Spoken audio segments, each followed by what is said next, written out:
What's going on, Space Monkeys? Welcome to Political Fight Club. I'm Robert Durden. We're going to finish up with On Guerrilla Warfare by Mao today. A little bit longer of an episode to finish the book, about 8 or 9 pages. And then please send me recommendations for upcoming book club and analysis episodes. I've got about 10 that I have kind of lined up. So send me other ones. I'll keep an eye out for them. I don't pay full price on any book, but if I find it at Goodwill or at the library, we can go through whatever you guys want. And of course, I'll let you guys vote on what we do. I'll give you like 3 or 4 choices for the next one for probably starting at the beginning of next year. So this is page 65, On Guerrilla Warfare by Mao. The chapter is called The Strategy of Guerrilla Resistance Against Japan. The initiative can be secured and retained only following a positive victory that results from attack. The attack must be made on guerrilla initiative, that is, guerrillas must not permit themselves to be maneuvered into a position where they are robbed of initiative and where the decision to attack is forced upon them. Any victory will result from careful planning and alert control. Even in defense, all our efforts must be directed towards a resumption of attack, for it is only by attack that we can extinguish our enemies and preserve ourselves. As I've always said, a good offense is a great defense, particularly when it comes to PFC-style politics. Always keep attacking. A defense or withdrawal is entirely useless as far as extinguishing our enemies is concerned, and of only temporary value as far as the conservation of our forces is concerned. This principle is valid both for guerrillas and regular troops. The differences are of degree only, that is to say, in the manner of execution. The relationship that exists between guerrilla and orthodox forces is important and must be appreciated. Generally speaking, there are a type of cooperation between guerrillas and orthodox groups. These are strategical cooperation, tactical cooperation, battle cooperation. And if you guys know anything about strategy versus tactics, strategy is long-term, tactics are short-term, and battle is, well, you know what battle is. Guerrillas who harass the enemy's rear installations and hinder his transport are weakening him and encouraging the national spirit of resistance. They are cooperating strategically. For example, the guerrillas in Manchuria had no functions of strategical cooperation with orthodox forces until the war in China started. Since that time, their function of strategical cooperation is evident, for if they can kill one enemy, make the enemy expend 1 round of ammunition, or hinder one enemy group in its advance southward, our powers of resistance here are proportionately increased. Such guerrilla action has a positive action on the enemy nation and on its troops, while at the same time it encourages our own countrymen. Another example of strategical cooperation is furnished by the guerrillas who operate along the Pingsui, the Pinghang, Qingpu, Tungpu, and Changtai railways. This cooperation began when the invader attacked, continued during the period when he held garrisoned cities in the area, and was intensified when our regular forces counterattacked in an effort to restore the lost territories. As an example of tactical cooperation, we may cite the operations at Haisingku, when guerrillas both north and south of Yemen destroyed the Tingpu Railway and the motor roads near Pinghosing Pass and Yaofengku. A number of small operating bases were established, and organized guerrilla action in Shanxi complemented the activities of regular forces both there and in the defense of Honan.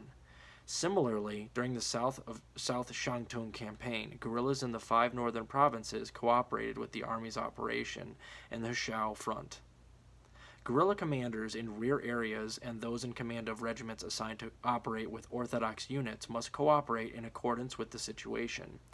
It is their function to determine weak points of the enemy dispositions, harass him, to disrupt their transport, and to undermine their morale. If guerrilla action were independent, the results to be obtained from tactical cooperation would be lost, and those that result from strategical cooperation greatly diminished. In order to accomplish their mission and improve the degree of cooperation, guerrilla units must be equipped with some of the means of rapid communication. For this purpose, 2-way radio sets are recommended, or in this case, the internet and social media. Guerrilla forces in the immediate battle area are responsible for close cooperation with regular forces. Their principal functions are to hinder enemy transport, to gather information, and to act as outposts and sentinels.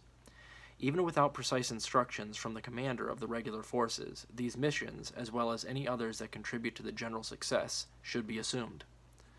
The problem of establishment of bases is of particular importance.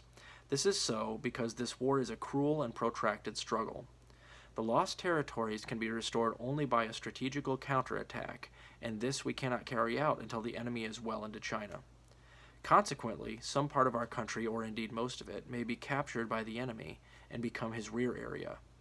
It is our task to develop intensive guerrilla warfare over this vast area and convert the enemy's rear into an additional front. Thus, the enemy will never be able to stop fighting. In order to subdue the occupied territory, the enemy will have to become increasingly severe and oppressive. A guerrilla base may be defined as an area strategically located in which the guerrillas can carry out their duties of training, self-preservation, and development. Ability to fight a war without a rear area is a fundamental characteristic of guerrilla action. But this does not mean that a guerrilla can exist and function over a long period of time without the development of a base. History shows us many examples of peasant revolts that were unsuccessful, and it is fanciful to believe that such movements characterized by banditry or brigandage could succeed in this area of improved communications and military equipment.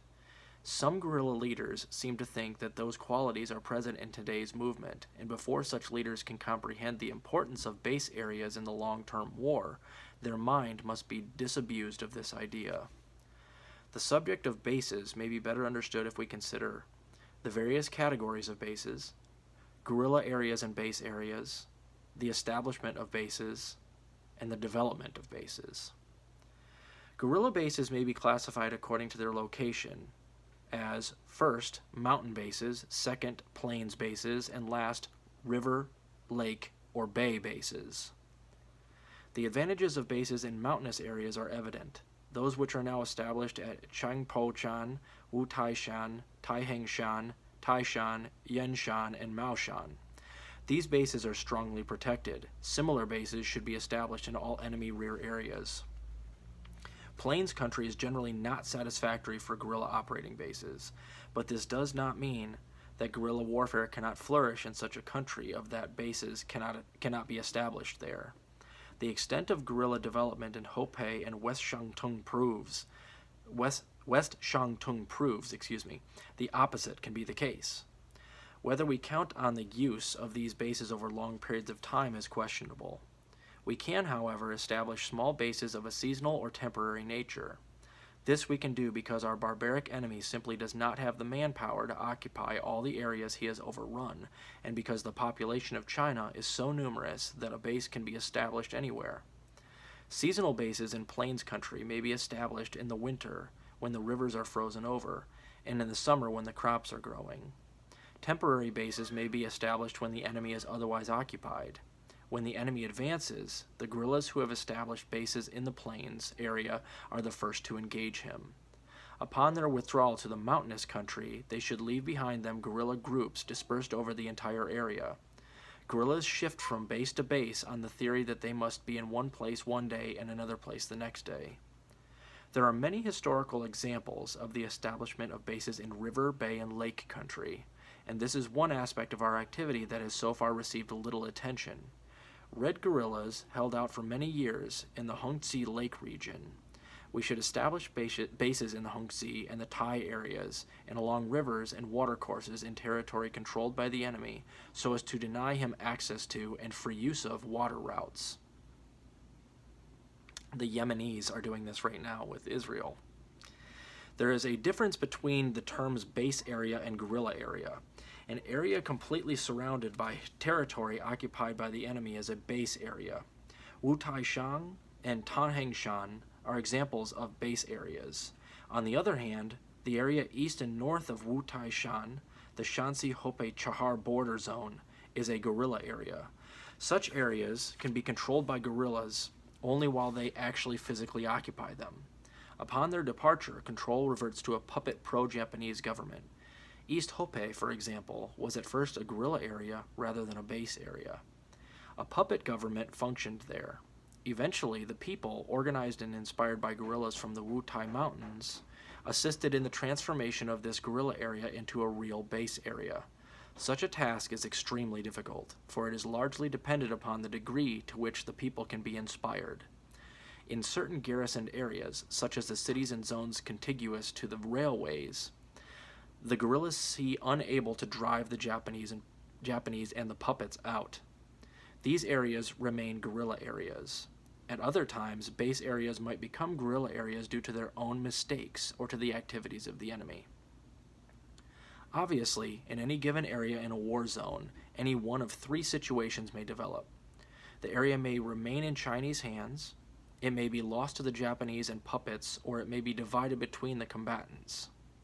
Guerrilla leaders should endeavor to see that either the first or the last of these situations is assured.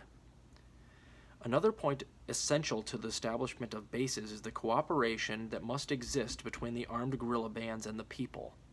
All our strength must be used to spread the doctrine of armed resistance to Japan, to arm the people, and to organize self-defense units, and to train guerrilla bands.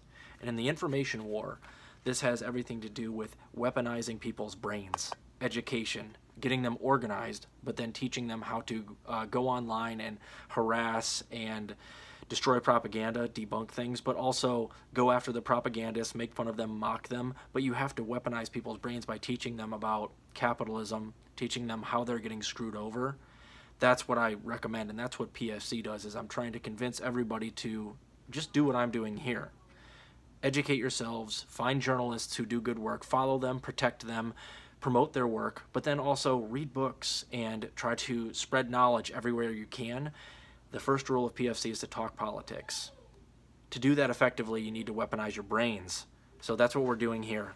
The information war, it is important to inspire people to get involved, and to get organized, and to get smart. That will spell the end of the propaganda apparatus, if we can do that.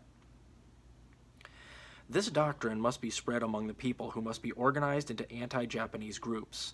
Their political instincts must be sharpened, and their martial ardor increased. If the workers, the farmers, the lovers of liberty, the young men, the women, and the children are not organized, they will never realize their own anti-Japanese power. Only the united strength of the people can eliminate traitors, recover the measure of political power that has been lost, and conserve and improve what we still retain.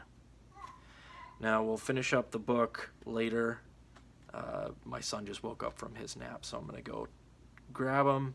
We're finishing up on page 71 here, and we'll finish to page 75 in the next episode. Keep fighting that good fight, guys. I'll talk to you later.